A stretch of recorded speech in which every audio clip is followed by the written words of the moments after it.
Hay conflictos que duran décadas y no años. Son Somalia, República Centroafricana, Congo, etc. Estos son las guerras, los conflictos crónicos olvidados. Que cada vez que ocurre algo como la guerra civil en Siria, en Yemen o la crisis de refugiados en Europa, es además de, no en vez de, que esas crisis, esas poblaciones sufriendo guerras civiles de 10, 20 y 30 años siguen viviendo una situación todo ese tiempo sin ninguna atención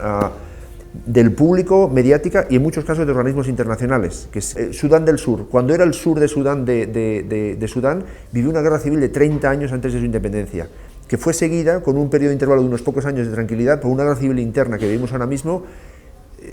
Sudán del Sur lleva en este momento, de hecho, va camino de la tercera o cuarta década de guerra, de privación, violencia, hambruna, en una situación en que con diferentes momentos de expresiones de solidaridad ha sido regularmente olvidado, fue un poquito enmascarado en una oleada de optimismo cuando se declaró la independencia, pero en general sigue una situación que no está, en el caso de Sudán del Sur, no está igual que estaba en la última década, ha empeorado mucho los últimos 3 años, con unos niveles de violencia contra la población civil, con un nivel de atrocidad que nos recuerda, no diría el genocidio de Ruanda, pero otros conflictos interétnicos brutales,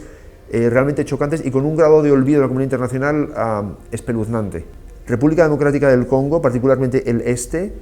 desde su desestabilización completa después del genocidio de Ruanda en el 94 hasta ahora, no ha salido de ser una zona donde los intereses de industria extractiva, los grupos violentos de inspiración étnica, los grupos violentos de inspiración política relacionados con las estructuras de poder y las dinámicas de poder en Congo, no hacen más que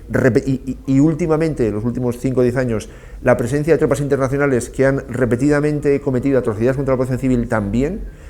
no hace más que cebarse una población civil que no hace más que huir desesperada en una situación de pobreza y de falta de infraestructura enorme, y que eso no ha cambiado, sigue prácticamente igual, con uno de los récords del mundo en violencia sexual, de muertes evitables de niños por malaria, diarrea, deshidratación, etcétera. Eso sigue igual y no son noticias porque sigue una situación que ha cambiado muy poco. República Centroafricana fue un país que tuvo también durante décadas una guerra de guerrillas en una situación de golpes de Estado con inestabilidad, una situación de pobreza y de falta de infraestructura enorme,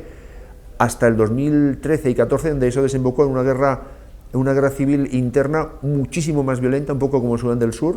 con una violencia intercomunal entre unas comunidades cristiana y musulmana que antes se entendían bien y que empezaron a hacer unos niveles de violencia brutal, una situación muy parecida en Somalia, una situación muy parecida el norte de Nigeria, la zona de actividades de Boko Haram y de la respuesta armada de una coalición de Nigeria en los países vecinos,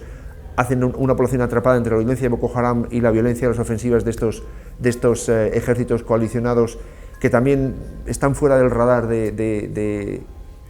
los medios de comunicación y el interés de la comunidad internacional,